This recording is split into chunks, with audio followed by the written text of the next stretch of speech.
గొప్ప ఆలయాల చరిత్రలు ఎన్నో కనుమరుగైపోయినాయి. మన చరిత్రను నాశనం చేయడానికి కుట్రలు జరిగినాయి, జరుగుతూనే ఉన్నాయి. అయినా కూడా మన పరిసర ప్రాంతాల్లో మన పక్కనే ఎన్నో పురాతన ఆలయాలు బయటపడుతూనే ఉన్నాయి. మళ్ళీ మన చరిత్ర ముందుకు వస్తూనే ఉంది. అతి పురాతనమైన స్వయంభుగా వెలిసినటువంటి వెంకటేశ్వర స్వామి దేవస్థానం ఇది. చేతివేలి గుర్తు దగ్గర తోకలాంటి భాగాన్ని మీరు గమనించవచ్చు. విగ్రహమూర్తి అనేది చాలా పెద్దగా స్వయంభుగా వెలిసినటువంటి విగ్రహమూర్తి ఇక్కడ ఉండేది, కానీ ఇప్పుడు లేదు. అదే స్థానంలో మరో విగ్రహమూర్తిని ప్రతిష్ఠించడం జరిగింది. ఆ విగ్రహమూర్తిని మీరు క్లియర్గా వీడియోలో చూడొచ్చు. అతి పురాతనమైన విగ్రహాలన్నిటినీ ధ్వంసం చేయడం జరిగింది. ఆ స్థానంలో మరో కొత్త విగ్రహాలను తీసుకొచ్చి పెట్టడం అనేది జరిగింది. ఆ విషయం అనేది ఈ వీడియోలో మనకు స్పష్టంగా అర్థమవుతుంది. మనకి వీడియోలో కనిపిస్తున్న ఈ భాగంలో ఆలయ నిర్మాణం అనేది ఉండేది.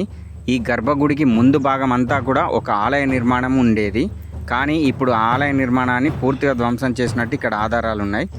ఇక్కడ కనిపిస్తున్నటువంటి ఈ రాళ్ళు ఇప్పుడు పెట్టడం జరిగింది. వీటి స్థానంలో ఆలయ నిర్మాణానికి పిల్లేర్స్ ఉండేవి. ఆ పిల్లేర్స్ అనేవి ఏ విధంగా ఉన్నాయో ఇప్పుడు మీకు వీడియోలో చూపిస్తా. ఇదే ఆ పిల్లేరు. ఈ స్థానంలో పిల్లేర్స్ అనేటివి ఉండేవి. ఇక్కడ ఈ భాగంలో ఆలయ నిర్మాణం అనేది ఉండేది, కానీ ఇప్పుడు లేదు. వీడియోలో కనిపిస్తున్న భక్తాంజనేయ స్వామిని స్వామివారికి దగ్గరలో పెట్టడం జరిగింది. ఈ ఆంజనేయ స్వామికి ప్రత్యేకంగా ఒక ఆలయ నిర్మాణం పక్కనే ఉండేది, కానీ అది ధ్వంసం చేయడం వల్ల స్వామివారి పక్కకే ఆంజనేయ స్వామిని తీసుకొచ్చి పెట్టడం జరిగింది. ఈ మధ్య కాలంలోనే స్వామివారికి ఆలయ నిర్మాణం అనేది జరిగింది. గర్భగుడికి ముందు భాగం అంతా కూడా సిమెంట్తో నిర్మించారు. ఈ ఆలయ పరిసర ప్రాంతాల్లోనే అనేకమైనటువంటి పురాతన ఆలయాలు ఉన్నాయి. అవన్నీ కూడా పూర్తిగా రాయితో నిర్మించడం జరిగింది. స్వయంభుగా వెలిసినటువంటి స్వామివారి విగ్రహం ఉన్నటువంటి రాయి చాలా లోతుగా ఉంది. అది మనకు ఈ దేవస్థానాన్ని సందర్శించినప్పుడు చూసినప్పుడు క్లియర్గా అర్థమవుతుంది. స్వామివారికి పూజ చేయడానికి ఇక్కడే పూజారులు ఉండేవాళ్ళు, అర్చకులు. వాళ్ళు ఇక్కడ ఉన్నట్టు క్లియర్గా ఆధారాలు ఉన్నాయి. స్వామివారికి నిత్య పూజలు జరిగాయి అనడానికి ఇవి ప్రత్యక్ష ఆధారాలు. ఇక్కడికి వెళ్ళినప్పుడు మనం ఈ ఆధారాలను క్లియర్గా చూడొచ్చు. స్వామివారి రథచక్రాలు చాలా పురాతనమైనవి. పురాతనమైన రథచక్రాలను కొత్తగా నిర్మించినటువంటి రథానికి అమర్చడం జరిగింది.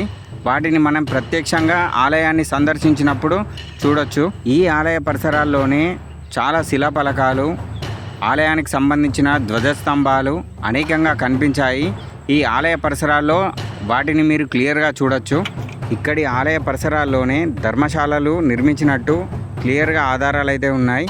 ఈ ధర్మశాలలోనే స్వామివారికి సేవ చేసేవాళ్ళు ఈ ప్రదేశంలో ఉన్నారు అనడానికి సాక్ష్యాధారాలు ఉన్నాయి క్లియర్గా. ఇక్కడ ధర్మశాల నిర్మాణానికి ఉపయోగించినటువంటి ఇటుకలు పొడుగు మరియు వెడల్పు సమానంగా ఉంది. మనం ఇప్పుడు ఉపయోగించే ఇటుకలు మాత్రం పొడుగ్గా ఉంటాయి, వెడల్పులో తక్కువగా ఉంటాయి. కానీ ఈ ఇటుకలు పొడుగు వెడల్పు రెండు సమానంగా ఉన్నాయి. తన హిందూ దేవాలయాల్లో మానవులను రక్షించే ఒక అద్భుతమైన శక్తి ఉందని, అది సైన్స్తో ముడిపడి ఉందని నేను బలంగా నమ్ముతున్నాను.